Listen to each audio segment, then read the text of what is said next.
Terima kasih Pak Nurdin, pimpinan dan seluruh anggota Komisi 6 yang saya hormati, Direktur Utama Holding Pak Rahmat Pribadi, Direktur Utama Kaltim, Direktur Utama Asuransi Jiwa IFG, Direksi Jiwasraya, tinggal Sematawayang, Pak Lutfi ya.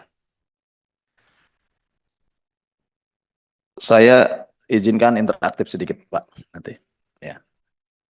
Eh, Skandal ini kan terjadi karena Jiwasraya. Persoalan yang saat ini itu karena adanya skandal keuangan pada waktu tahun 2019 muncul. Saya sebetulnya udah bosan juga mengulang. Dulu saya menggagas Pansus Jiwasraya, namun tidak jalan dan akhirnya kemudian dibentuk Panja di Komisi 6 untuk menyelesaikan persoalan terkait dengan Jiwasraya. Karena efek Jiwasraya itu bukan hanya kepada nasabah individu, baik yang jiwa maupun yang top up itu yang investasi, tetapi juga terhadap korporasi. Ini sudah diprediksi sejak awal. Bahkan kalau Pak Dirut hadir kemarin waktu FGD ya. Waktu FGD hadir nggak dengan Pak Heksana? Oh, betul. Kan biasanya menghadirkan dirut-dirutnya Anper kan. Saya kan bertanya ulang. Sebelum ada pengaduan ke sini, saya bertanya, apakah seluruh persoalan terkait dengan asuransi Jiwasraya ini sudah selesai atau belum? Gitu ya. Karena intinya hanya dua persoalan. Ini yang harus tuntas. Harus ada jawaban, ya atau tidak. Ya, kalau tidak, ya selesai. Kalau ya, dengan cara apa? Oleh karenanya, mohon sedikit Pak Nurdin interaktif ya. Saya ke Kaltim dulu ke Pak Rahmat. Karena Pak Rahmat dulu pengambil keputusan pada waktu di Kaltim. Dan sekarang di holding. Jadi cukup saya tidak menanya kepada Pak Budi. Karena Pak Rahmat aja cukup ini. Ini kan dulu diberikan opsi Pak Rahmat ya. Opsi itu sebetulnya lahir juga dari keputusan restrukturisasi BUMN. Itu yang memang diberikan surat kepada seluruh BUMN untuk mensukseskan restrukturisasi yang ini menjadi direktif Kementerian BUMN. Dan diputuskan di sini. Diputuskan di komisi bahwa ada 4 opsi, pada akhirnya diputuskan 1 opsi dengan pemotongan-pemotongan itu. Ini kan tuntutannya mereka itu melakukan pemulihan. Gitu. Ada tidak Pak Rahmat sebagai direktur utama keinginan untuk memulihkan? Itu dulu pertanyaan saya. Ataukah tetap dengan keputusan saat ini melakukan pemotongan sehingga jaminan pensiunannya yang kemarin dituntut itu paling kurang lebih sekitar 7 tahun. Kan begitu ya? Nah ini dulu yang harus dijawab. Mau muter kemanapun bicara ini dulu. Kalau ini dijawab selesai gitu ya. Kalau tidak ya nggak usah lagi diomongin mau apa lagi gitu. Paling nanti rekomendasi kalau masih ada celah silahkan dibuatkan opsi baru misalkan. Nah oleh karena itu dijawab dulu singkat Pak Rahmat. Singkat aja.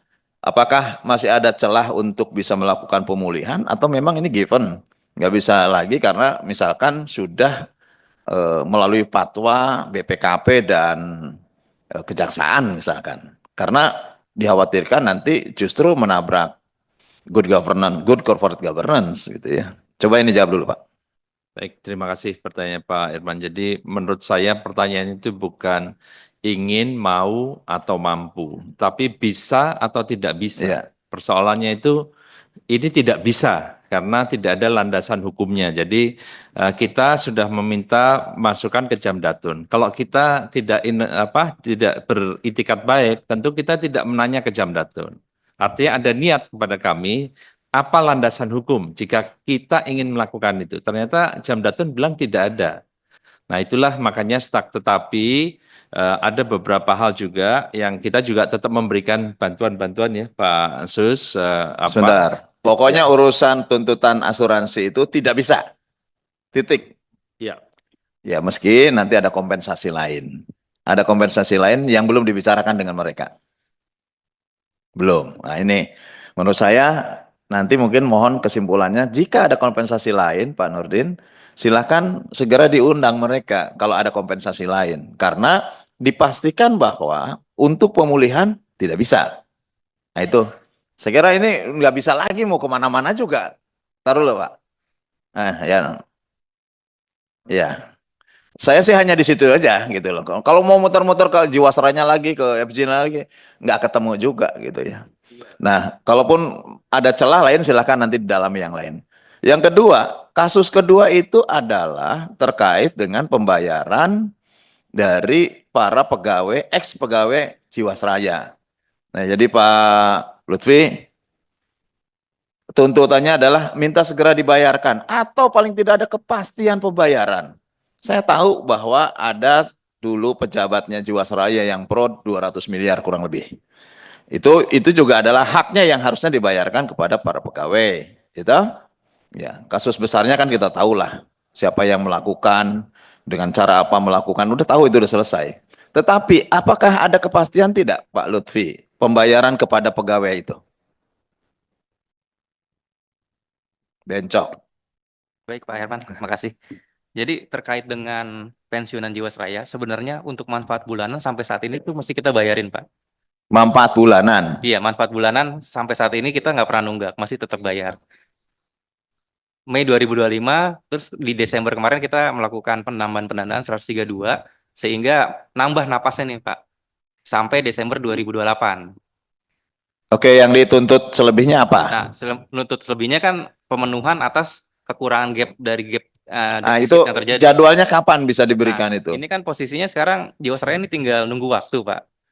Ya nunggu waktu kan, nunggu waktu kapan? Nunggu waktu Lebaran pembubaran. gajah itu nggak jelas Pak. Iya, ya itu Pak. Jadi memang penyelesaiannya adalah melalui fase pembubaran nanti Pak. Jadi fase pembubaran itu nanti kita akan melakukan pemberesan aset baik yang di DPPK, kita optimalisasi dari aset-aset yang ada di Kapan DPPK. kira-kira itu terjadi?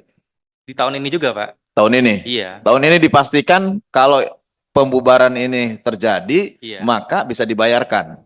Iya, memang kalau kita memastikan bayar 100% atau enggak itu tergantung dari pemberesan aset tersebut kan Pak. Ya itu diserahkanlah kepada korporasi baik. nanti bagaimana Iya. titik temu dengan mereka. Betul. Saya kira ini juga menjadi kesimpulan Pak Nurdin bahwa harus ada kepastian waktu. Kita tanya, Bapak kapan Ya. waktunya supaya mereka tidak berharap-harap terus. Kalau sudah ada waktu pasti ngerem. Dan tinggal bagaimana pembayarannya penuh atau tidak. Ada kompensasi lain kalau tidak penuh seperti tadi Pak Rahmat. Kapan akan diselesaikannya? Betul. Menurut saya ini aja udah muter-muter juga ketemunya ya memang masalahnya cuma itu dua itu. Kalau ke masalah Jiwasraya udah selesai, kita udah restrukturisasi, sudah pindah semua ke IFJ gitu.